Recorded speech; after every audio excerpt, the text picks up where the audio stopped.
Chẳng bóng ôn kron tại trích trùng cờ vì mất bóng ôn trong bàn cái này ná bóng ôn đặt cái này nâng mất bóng ôn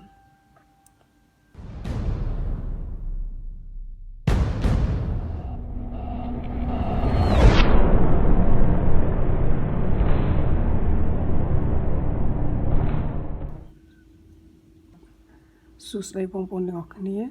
ខ្ញុំបាទសរុតសូមស្វាគមន៍មកកាន់វីដេអូចែករំលែកគន្លឹះថ្មីនៃការប្រើប្រាស់ទូរស័ព្ទដៃក៏ដូចជាចំណេះដឹងថ្មីទាក់ទងទៅនឹង YouTube ផ្សេងហ្នឹងបងប្អូនអញ្ចឹងថ្ងៃនេះខ្ញុំនឹងបង្ហាញពីរបៀបនៃការធ្វើរូបភាពបាំងពីមុខវីដេអូរបស់យើងឲ្យស្អាតនិងមានភាពទាក់ទាញដើម្បីឲ្យ viewer របស់យើងចាប់អារម្មណ៍មកលើ thumbnail នៃវីដេអូរបស់យើងបងប្អូនអញ្ចឹងពួកយើងនឹងទៅធ្វើទាំងអស់គ្នាជាមួយនឹងខ្ញុំជាដំបូងបងប្អូនត្រូវមានកម្មវិធី2អញ្ចឹងកម្មវិធី2នោះគឺមានកម្មវិធី Ponto ហើយនិងកម្មវិធី Pro Knockout អញ្ចឹងកម្មវិធីនេះខ្ញុំសូមរំពោឲ្យបងប្អូនត្រូវតែមានជាដាច់ខាតសម្រាប់បងប្អូនដែលពួកគាត់ធ្វើវីដេអូតាមទូរស័ព្ទដៃបងប្អូនអត់មានកុំព្យូទ័រអញ្ចឹងបងប្អូនត្រូវមានកម្មវិធី2នេះទៅដើម្បីធ្វើ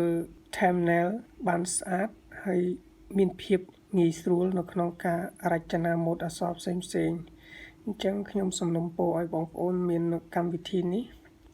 ព្រោះវាមានភាពងាយស្រួលមែនទែនសម្រាប់ការធ្វើ thumbnail របស់យើងរាល់ថ្ងៃគឺខ្ញុំប្រើកម្មវិធី2នេះនៅក្នុងការធ្វើ thumbnail អញ្ចឹងខ្ញុំឃើញថាវាមានភាពងាយស្រួលដូច្នេះខ្ញុំចង់ចែករំលែកឲ្យចំណេះដឹងមួយនេះទៅដល់បងប្អូនដើម្បីឲ្យបងប្អូនស្វែងយល់ទាំងអស់គ្នាបាទអញ្ចឹងយើងទៅរៀនធ្វើវាទាំងអស់គ្នាជាមួយនឹងខ្ញុំបាទជាដំបូងបងប្អូនគ្រាន់តែបើកកម្មវិធី Ponto នេះមកណាបងប្អូនបើកវាមកហើយបងប្អូនគ្រាន់តែប៉ះលើវាអញ្ចឹងហើយយើងបើសិនជាយើងមានរូបភាពយើងអាចយកឥឡូវហ្នឹងណាបើយើងមានរូបភាព background ណាប៉ុន្តែបើសិនជាយើងអត់ទាន់មានទេបងប្អូនចុចកន្លែងខាងក្រោមនេះមក plan image នេះណាហើយបងប្អូនចុចលើ background មួយហើយបងប្អូនទៅដូរពណ៌វាឧទាហរណ៍ថាខ្ញុំយកពណ៌ហ្នឹងហើយបងប្អូនយើងមានជម្រើសច្រើននៅក្នុងការជ្រើសរើសពណ៌បងប្អូនអញ្ចឹងបងប្អូនអាចរើសមកវាមានពណ៌យើងរើសច្រើនមែនទែនឥឡូវតើខ្ញុំយកពណ៌នេះចុះហើយយើងចង់ធ្វើពណ៌វាឲ្យវាឡាយពណ៌ធ្វើឲ្យស្អាតណាបងប្អូនអញ្ចឹងបងប្អូនអាចអូសអាពណ៌ដែលនេះបានណាបងប្អូនខ្ញុំយកប៉ុណ្ណឹងចុះអញ្ចឹងបងប្អូនគ្រាន់តែចុចពី apply ខាងលើនេះមកណាហើយបងប្អូនត្រូវការ save វាសិនបងប្អូនចុចយកពាក្យ use save វាទុកដើម្បីយើងទៅកាត់ background នេះឲ្យវាប៉ុននឹងទំហំនៃវីដេអូ YouTube របស់យើង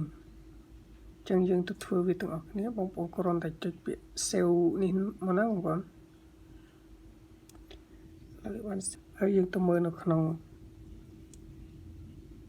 នេះរូបភាពដែលយើងបានធ្វើអំបញ្ញមិញយើងបាន save វាចូលនៅក្នុង photo តើយើងទៅកាត់វាយ៉ាងម៉េចអញ្ចឹងខ្ញុំសូមបង្ហាញពីរបៀបកាត់វាអញ្ចឹងបងប្អូនគ្រាន់តែចុចចូលកម្មវិធី Pro Knockout នេះមក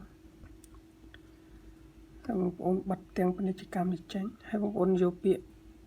cut out នេះយកពាក្យ system album នេះមកណានេះហើយយើងចុចវាមកហើយត្រង់កន្លែងនេះឃើញទេវាមានទំហំឲ្យយើងអញ្ចឹងបងប្អូនចុចអាកន្លែងសញ្ញាព្រួយនេះចុចកន្លែងនេះដើម្បីរើសទំហំ YouTube អញ្ចឹងបងប្អូន select លើអានេះមកណា 16.9 នេះអញ្ចឹងបងប្អូនចង់បានកន្លែងណាចង់បានអញ្ចឹងខ្ញុំឧទាហរណ៍ថាខ្ញុំចង់បានកន្លែងនេះអញ្ចឹងបងប្អូនចុចពាក្យ next អញ្ចឹងវាបានលោតមកហើយបងប្អូនគ្រាន់តែចុច next មកហើយបងប្អូនទៅ save វាអញ្ចឹងបងប្អូនចុចយកពាក្យ PNG នេះមកណាបងប្អូនហើយយើងចុចយក album នេះអញ្ចឹងវាបាន save ហើយ ចឹងយើងចូលទៅកាត់ទាំងអស់គ្នាចឹងយើងមកមើលមកតើវាបានសេវមកមែនទេនេះឥឡូវយើងបានសេវមកហើយនេះមួយនេះចឹងអ្វីដែលយើងត្រូវយកទៅកាត់នោះគឺយើងយក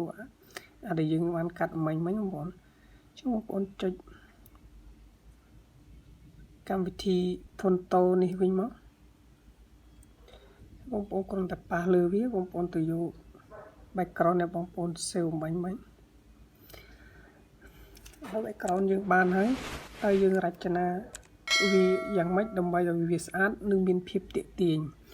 អញ្ចឹងបងប្អូនធ្វើវាជាមួយនឹងខ្ញុំអញ្ចឹងជាដំបូងបងប្អូនត្រូវចូលទៅរើស font មួយសិនមកណាឥឡូវខ្ញុំសូមរើសអក្សរខ្មែរសិនបងប្អូនវាយវាចឹងសិនមកហើយទៅរើស font យើងយក font មួយណាដែលយើងគិតថាស្អាតណាបងប្អូនសូមបងប្អូនចាំបន្តិចខ្ញុំទៅរក font មួយណាដែលវាស្អាតឥឡូវតើខ្ញុំយក font នេះចុះនេះ KH on roster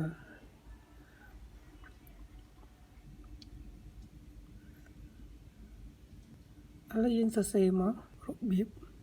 យើងសរសេរឆ្នាំនេះមកដើម្បីឲ្យវាមានភាពទាក់ទាញ21ហើយបងប្អូនគ្រាន់តែចុចពាក្យដាននេះមកហើយយើងរើសយកកដាលនេះមកបងប្អូនគ្រាន់តែចុចពាក្យដាននេះអូខេវាបានមកហើយអញ្ចឹងយើងដាក់វាតូចតិចមកបងប្អូនអញ្ចឹងយើងទៅធ្វើ style វាខ្ញុំសូមដាក់វាគៀកគ្នាបន្តិចកុំឲ្យចន្លោះវែងពេកសូមយកប៉ុណ្ណឹងហើយបងប្អូនអាចលេង style អីបានតាមអ្វីយើងចង់បានបងប្អូនអញ្ចឹងយើងទៅធ្វើទាំងអស់គ្នាយើងឆ្លាញ់ពណ៌សដាក់ពណ៌សមកណាបងប្អូនអញ្ចឹងយើងអាចធ្វើស្រមោលធ្វើអីវាបាននេះបងប្អូនអាចទាញវាអញ្ចឹងទាញវាមកឲ្យអស់អញ្ចឹងណាដើម្បីឲ្យវាចេញស្រមោលស្អាតហើយយើងទៅរើសស្រមោលវាហើយយើងអាចដាក់ស្រមោលបែរទៅខាងណាក៏បានដែរបងប្អូនណាឥឡូវខ្ញុំសូមដាក់វាដដែលចុះខ្ញុំយកប៉ុណ្ណឹងហើយបងប្អូនអូសអានឹងឲ្យដាច់មកដើម្បីឲ្យស្រមោលវារៀងព្រិលចុះបងប្អូនគ្រាន់តែចុចពាក្យដានឃើញទេវាស្អាតយើងអាចរចនាវាបានតាមអ្វីដែលយើងចង់បានចុះបងប្អូនអាចដាក់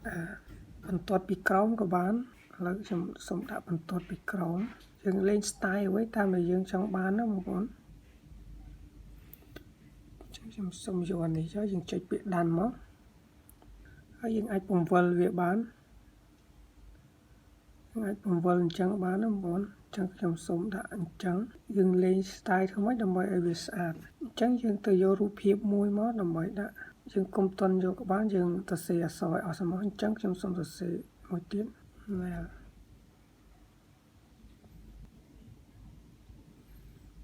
បងប្អូនអូវាមកហើយយើងដាក់ទំហំវារៀងធំបន្តិចមកណាបងប្អូន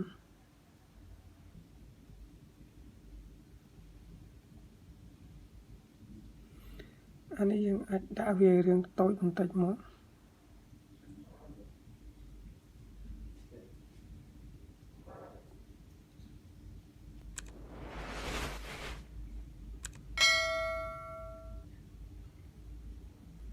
អានេះយើងអាចរើស font វាបានបើសិនជាបងប្អូនអត់ឆ្លាញ់ font បែបនេះទេបងប្អូនអាចទៅរើស font ផ្សេងហើយខ្ញុំទៅយក font មួយឥឡូវតើខ្ញុំយក font នេះចុះហើយបងប្អូនអាចលេង style វាបានខ្ញុំសូមដាក់ពណ៌សចឹងចុះកន្លែងនេះបងប្អូនអាចអូសវាមកអញ្ចឹងមកដើម្បីវាឃើញខ្មៅហើយស្អាតចឹងយើងទៅដាក់ style វា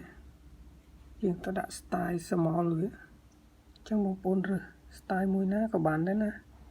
ចឹងខ្ញុំសូមយកអានេះហើយបងប្អូនអាចទាញវាមកមិនក៏បានបងប្អូនអាចដាក់ទៅលើក៏បានមកក្រោមក៏បានបងប្អូនចឹងខ្ញុំសូមដាក់មកក្រោមហើយយើងទាញអានេះ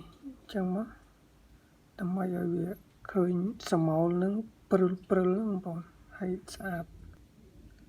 ចឹងហើយយើងទៅរើសយករូបភាពមួយមកយើងចូល add image នេះ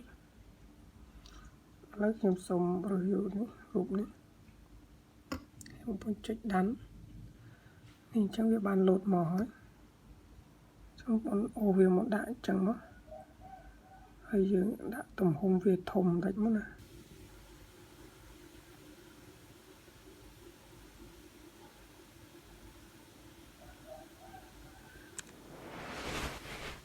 គាត់មុននេះ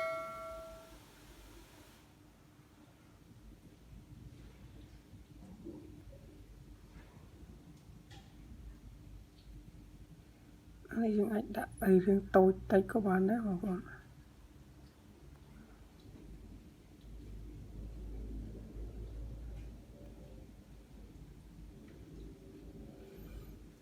ចឹងគេបងវាមកទៅរៀងស្អាត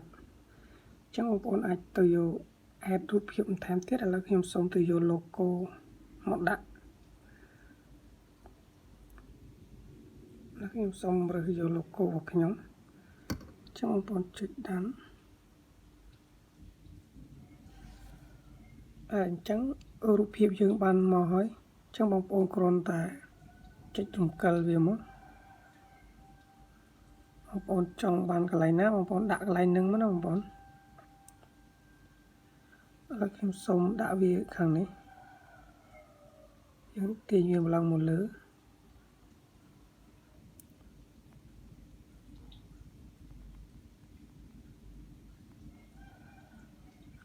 ហើយខ្ញុំសូមដាក់វាតូចបន្តិចមក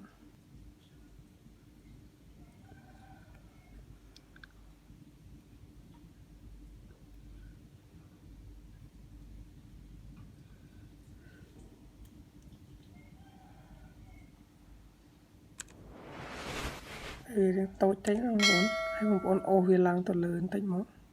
យើងដាក់ធ្វើម៉េចមើលទៅឃើញស្អាតអញ្ចឹងឧទាហរណ៍ខ្ញុំយកប៉ុណ្ណឹងចុះចឹងអូខេអញ្ចឹងបងប្អូនអាចធ្វើការ save បានហើយឧទាហរណ៍ថាខ្ញុំសម្រេចយកប៉ុណ្ណឹងចុះចឹងបងប្អូនអាចសេរីធ្វើម៉េចតាមការច្នៃប្រឌិតរបស់បងប្អូនណាបងប្អូនអាចធ្វើរបៀបណាដើម្បីឲ្យវាកាន់តែមានភាពទាក់ទាញអញ្ចឹងខ្ញុំសង្ឃឹមថាបងប្អូននឹងមានភាពច្នៃប្រឌិតបន្ថែមទៀតដើម្បីឲ្យរូបភាព thumbnail របស់យើងមានភាពទាក់ទាញកាន់តែខ្លាំងដើម្បីធ្វើឲ្យ viewer របស់បងប្អូននឹងចាប់អារម្មណ៍មកលើ thumbnail នៃវីដេអូរបស់បងប្អូនណាបងប្អូនអញ្ចឹងយើងអាចធ្វើការ save វាបានបងប្អូនចុចសញ្ញាពួរខាងក្រោមនេះហើយបងប្អូនចុចពាក្យថា save image as png ហើយបងប្អូនចុចមកលើវាមកអញ្ចឹងរូបភាពយើងបានធ្វើការ save ហើយអញ្ចឹងយើងអាចទៅមើលបាននេះអញ្ចឹងយើងបានរូបភាព thumbnail ដ៏ស្រស់ស្អាតមួយដើម្បីយកទៅដាក់ពីមុខវីដេអូរបស់យើងបានហើយអញ្ចឹងអូខេអរគុណច្រើនសម្រាប់ការចំណាយពេលដ៏មានតម្លៃរបស់បងប្អូនតាមដានវីដេអូមួយនេះហើយសង្ឃឹមថាវីដេអូមួយនេះនឹងមានប្រយោជន៍ទៅដល់បងប្អូនហើយបើបងប្អូនគិតថាវាមានប្រយោជន៍ដល់បងប្អូននោះបងប្អូនជួយចុច Subscribe ដាក់សញ្ញារូបកណ្ដឹងដើម្បីទទួលបានចំណេះដឹងថ្មីៗចែករំលែកពីខ្ញុំ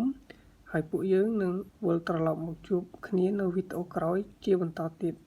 សូមអរគុណសូមជម្រាបលា